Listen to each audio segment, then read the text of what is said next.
Hey guys, APAP here, and welcome to a very interesting unboxing of this game called Galagon.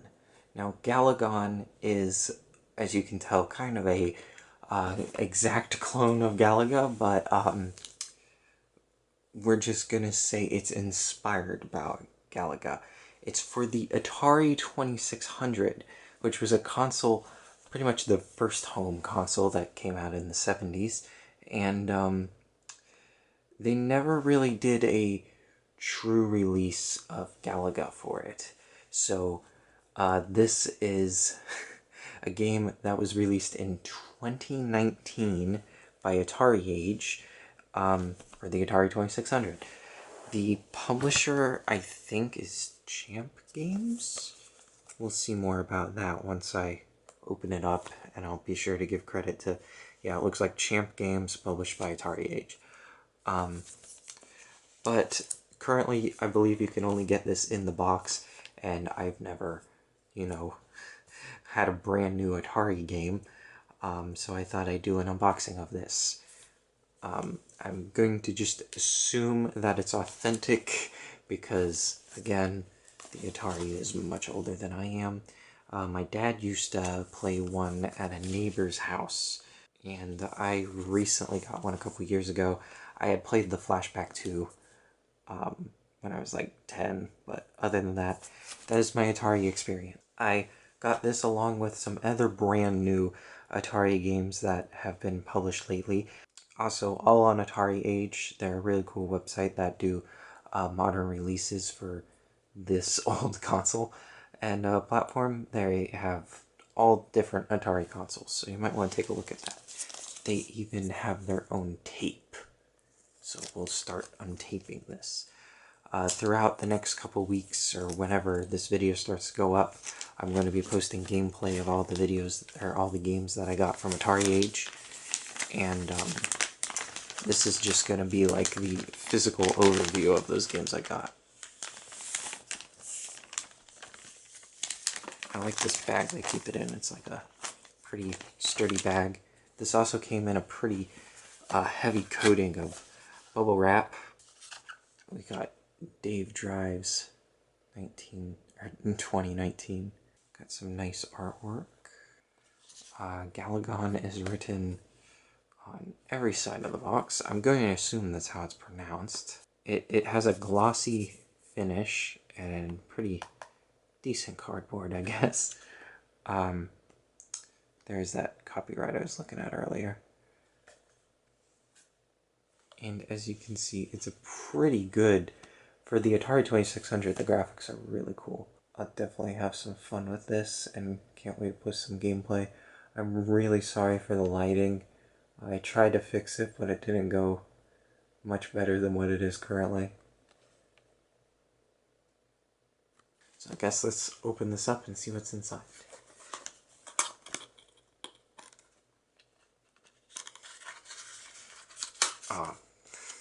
I hate bending these up, but can't really do much about it.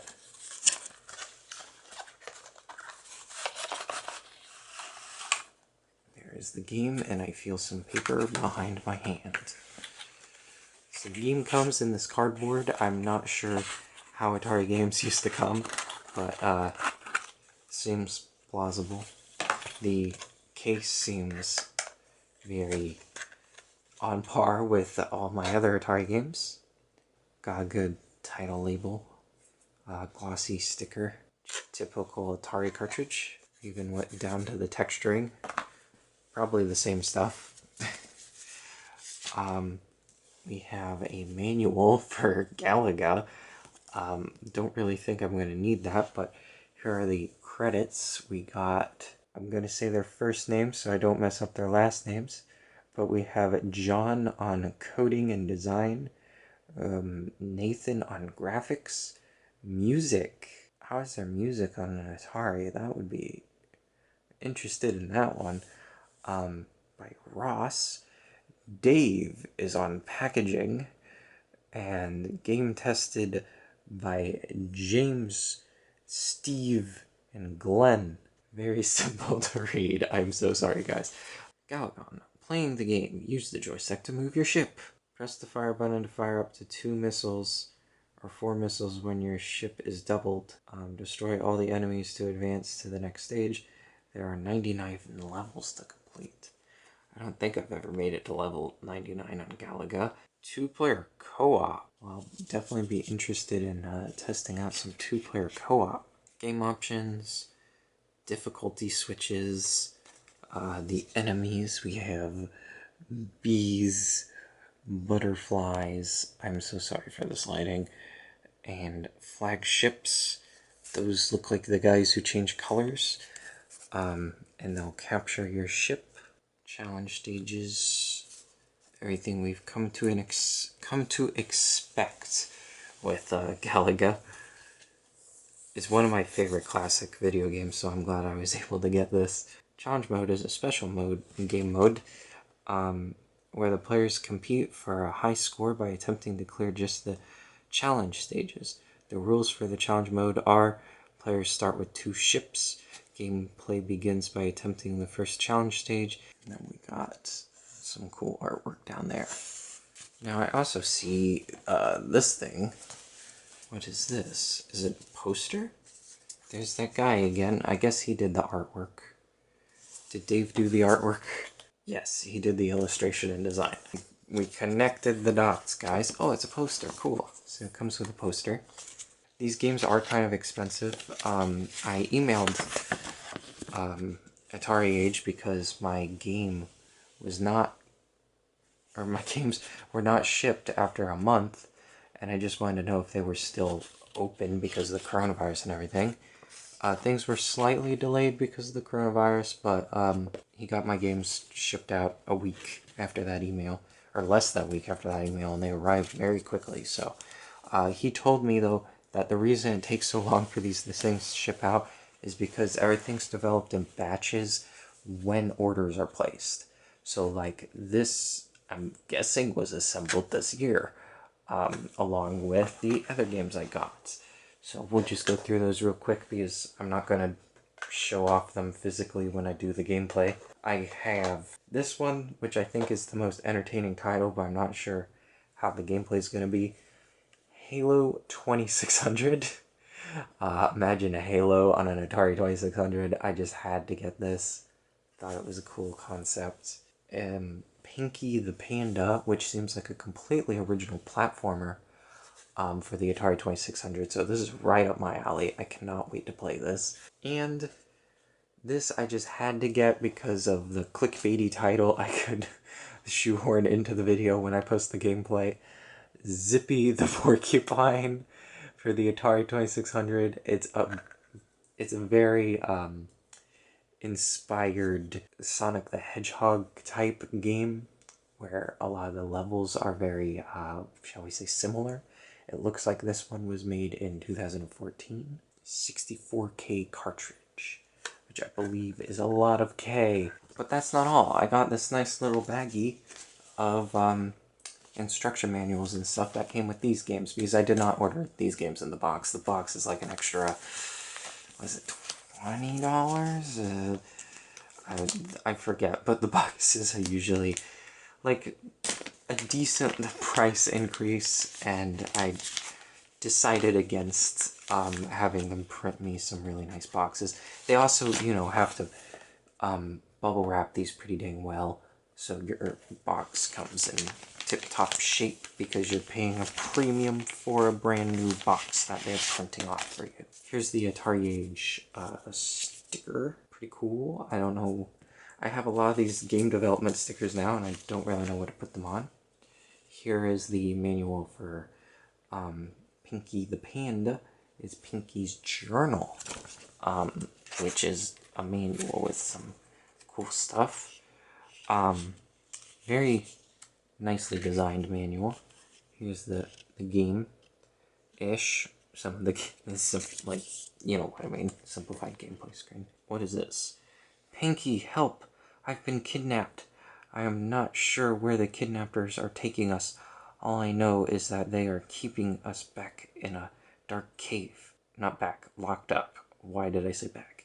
They're also using brainwashed animals to guard the cave. Please find me before it's too late. Spanky. So, yeah, that's Pinky the Panda, but also what came with it, if I can unfold this into, it's not gonna fit in the frame, but they give you this map on some very thick poster paper, a map of every single screen in the game, because this is kind of like a Metroidvania, I guess you could say.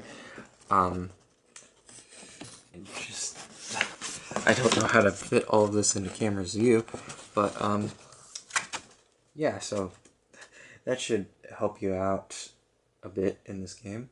Oh, this is half the map, I see. So you still have to do some searching with the other half. We also got the manual for Halo 2600, which just explains some basic controls. Yes, I've never played Halo. The first time I'm playing Halo is an Atari game. I guess this is kind of the grid that you're dealing with. Here's the peoples who worked on it. Good job, guys. And last but not least of the manuals, we have Zippy the Porcupine. I cannot believe this came out in 2014. I never knew about it. Very nice manuals these come with. Even if, like, the text isn't unique on some of them, it's just very nicely printed. Definitely reminds me of just any other manual that you would get with a game. This is a super glossy advertisement for some other games that they have. I think it's nice that they include some screenshots so you know what to look up. And down here we have Scramble for the Atari 5200.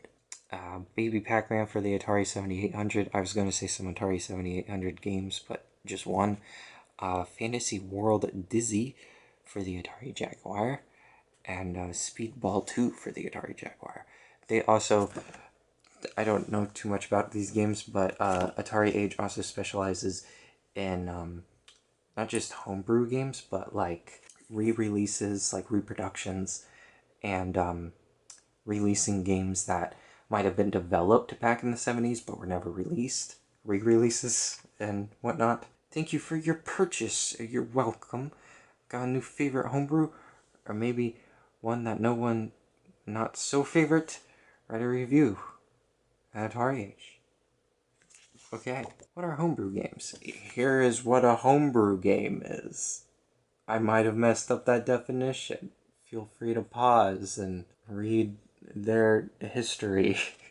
I really like that they keep this going, because there's some game stores out there that just have a hard enough time keeping Ataris in stock. So it amazes me that this is still going on. What I do like is the Atari, since it was kind of the first console, it is very unregulated. Back when the Atari 2600 was a thing, though, the rules hadn't really been determined yet. Pretty much anyone can make a game, and I guess that still rings true today. And anyone is making a game for the 2600. That's one of the cool things about it. I mean, it's clearly lasted 50 years, so, or 40 years. I guess that allows the community to kind of flourish more than, say, people developing Sega Dreamcast games. But those are a thing. Anyways, thank you guys so much for watching, and I will be posting gameplay of these soon. See you guys in the next video.